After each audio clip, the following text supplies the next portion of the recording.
एक अच्छा खासा इंसान जो मेहनत करके कमा रहा होता है, बट उसकी आदत बिगड़ जाती है तो वो कुछ भी करने को तैयार हो जाता है, क्योंकि ज़रूरतें बढ़ जाती है और जो ज़रूरतें बढ़ती हैं, वो कई बार सबको बताने लायक नहीं होती। और जब कुछ चीज़ें आप अपनों से, सोसाइटी से, सबसे छुपाने लगे, तो समझ जाइए कि आप एक बहुत गलत रास्ते पर जा रहे हैं, जिसके बारे में आपको दोबारा सोचना चाहिए, रुकना चाहिए और फिर से एक डिसीज़न लेना चाहिए। बहुत ज़रूरी है ज़िंदगी में, क्योंकि ठहराव जो है, वो बदलाव लाता है। कई बार अच्छा, कई बार बुरा। लेकिन अगर आप शांति से किसी चीज़ को सोच समझ कर डिसीज़न लें, तो वो ठहराव आपकी ज़िंदगी में ये गारंटीड है कि अच्छा बदलाव ही लाएगा। यही आज की कहानी की पृष्ठभूमि है। कहानी शुरू करूँ उससे पहले नमस्कार, प्रणाम, आदाब, सत श्री अकाल। मैं रश्मि आप सभी का स्वागत करती हूँ। उम्मीद है आप सभी स्वस्थ होंगे, मस्त होंगे और व्यस्त होंगे। आज की कहानी एक ऐसे इंसान की कहानी है जो अपनी फैमिली को बहुत अच्छे से चला रहा था। लेकिन धीरे-धीरे उसे कुछ आदतें खराब हो गई। कहानी एक महिला की होती है जिसका नाम गौरी है। गौरी राजस्थान की रहने वाली थी। गौरी जो है वो जयपुर सिटी में, जयपुर सिटी से थोड़ा-सा अंदर, तो आप जयपुर सिटी ही बोलोगे, एक पार्लर चलाती थी। उस पार्लर में उसको बहुत सारे कस्टमर हो गए थे, क्योंकि वो लगभग 20-25 साल से काम कर रही थी और बहुत अच्छे कस्टमर वहाँ के रॉयल फैमिली के उसके पास आने लगे थे और उसका नाम आस-पास में बहुत फ़ेमस था।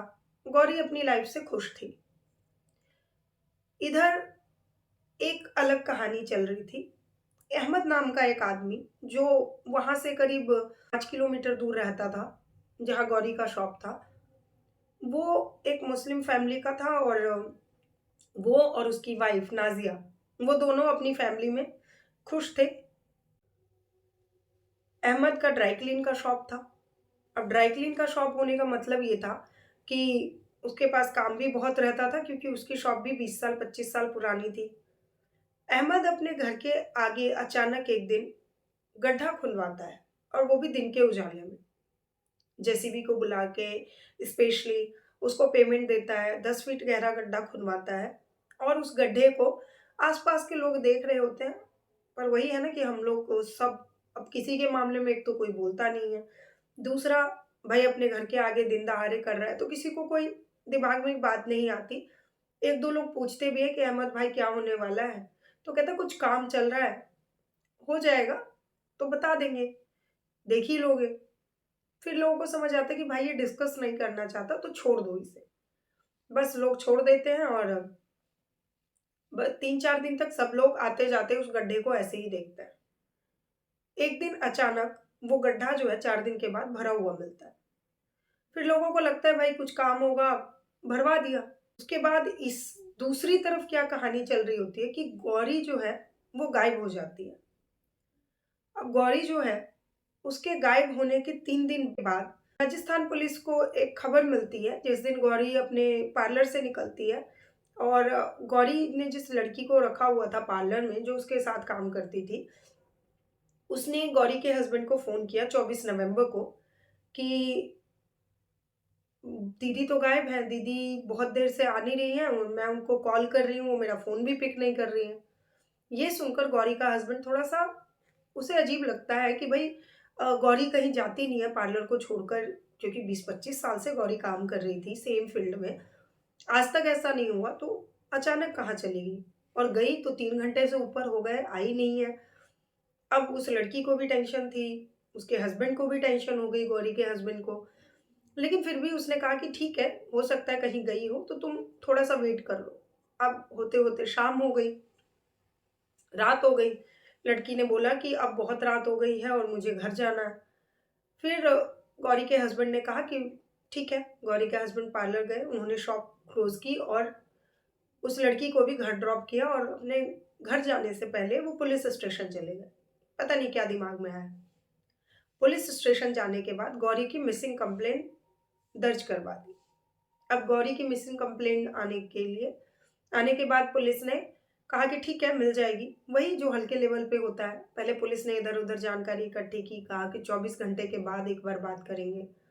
नेक्स्ट डे पुलिस जो है, गौरी के हस्बैंड ने जब प्रेशर दिया, तो गौरी को ढूँढती है। सबसे पहले आजकल का तो रूल है, सीसीटीवी आस-पास में कहीं भी है तो उसको खंगालो। गौरी के पार्लर के थोड़ी दूर पे ही, मतलब 100 मीटर के अंदर एक सीसीटीवी कैमरे में गौरी जो है, वो एक ऑटो में बैठते हुए नज़र आई। अब ऐसा लग नहीं रहा था कि उसे कोई ज़बरदस्ती बिठा रहा है, वो सीसीटीवी देख के। फिर गौरी को देखा गया कि भाई उस ऑटो वाले को पकड़ो। ऑटो उस क्योंकि अपनी मर्ज़ी से बैठी थी तो कहीं गई ही होगी। अब क्या हुआ कि गौरी जो है, वो जिस ऑटो में बैठी थी उस ऑटो वाले को बुलाया गया। उससे पूछा गया कि तुमने इसे कहाँ ड्रॉप किया? तो उसने बताया कि मैंने इन्हें 5 किलोमीटर आगे इस एड्रेस पर ड्रॉप किया था। पुलिस उस एड्रेस पर पहुँचती है, जो ऑटो वाले ने बताया था। अब वहाँ पहुँचने के बाद पुलिस को दिखता है कि नाज़िया वहाँ पर है और अहमद नहीं है। अहमद वही जिसका ड्राई क्लीन का शॉप है, और ड्राई क्लीन का शॉप था कहाँ? तो वो जो था, वो गौरी के पार्लर के सामने ही था।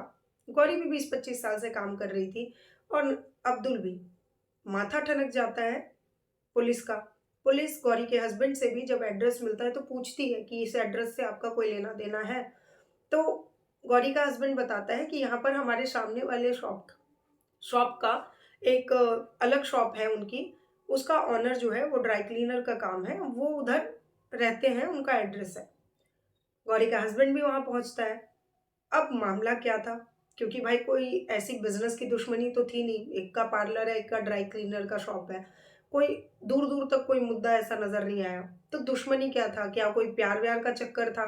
तो नाज़िया कहती है नहीं। फिर पुलिस पहले पूछती है अब्दुल कहाँ है? तो वो कहती है कि अब्दुल तो है नहीं घर पे, वो बाहर गए हैं। पुलिस सीसीटीवी कैमरे देखती है तो वो देखती है कि अ, अब्दुल ने एक बैग खरीदा और वो रेलवे स्टेशन की तरफ अपनी स्कूटी से गया। बीच में एक बैग भी खरीदा और वो गायब है, पिछले 2 दिन से गायब है। क्योंकि इस सब को सॉल्व होते हुए 5 दिन लग गया था। पुलिस नाज़िया को उठाती है, नाज़िया बोलती है कि मुझे कुछ नहीं पता, बट फिर भी पुलिस नाज़िया को उठाती है और लेकर जाती है।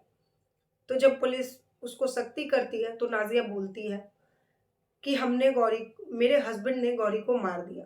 पहले कहती है मेरे हस्बैंड ने मार दिया, फिर पुलिस उसे खूब टाइट करती है, तो वो बोलती है कि हमने गौरी को मार दिया क्योंकि मेरे हस्बैंड को जुए की लत लग गई थी और हमारे घर में पैसों की तंगी हो गई थी। तो मेरे हस्बैंड ने मुझे बताया कि गौरी बहुत सारे गहने पहन कर आती है, अगर हम इसे मार दें, तो हमें इसका 20-25 लाख का तो कहीं से नुकसान नहीं है, क्योंकि गौरी को गहने पहनने का, गोल्ड पहनने का बड़ा शौक था। और जिस दिन गौरी घर आई, उस दिन हमने उसे मार दिया और उसके लाश को टुकड़ों में करके उसको हमने उस गड्ढे में डाल के बंद कर दिया। और उसके लिए वो लोग पहले से ही बहुत सारा इत्र लाए थे कि कहीं से बदबू ना आए। 4-5 बड़ी पन्नियाँ ले आए थे। फिर पुलिस ने जब गड्ढा खोला तो उसमें से गौरी निकली। पुलिस ये मानने को तैयार नहीं है कि ये मामला सिर्फ़ इतना ही है, क्योंकि कोई किसी के साथ इतना ज़्यादा रूड तभी होता है जब कोई मुद्दा बहुत हेवी हो। सिर्फ़ लूट-पाट में कोई किसी की ज़िंदगी ऐसे तो बर्बाद नहीं करता।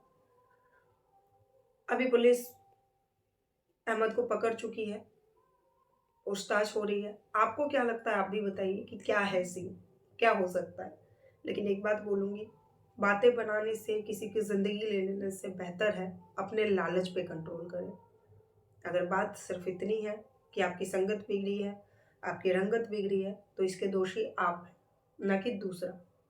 और किसी का जान लेने का हक किसी को नहीं।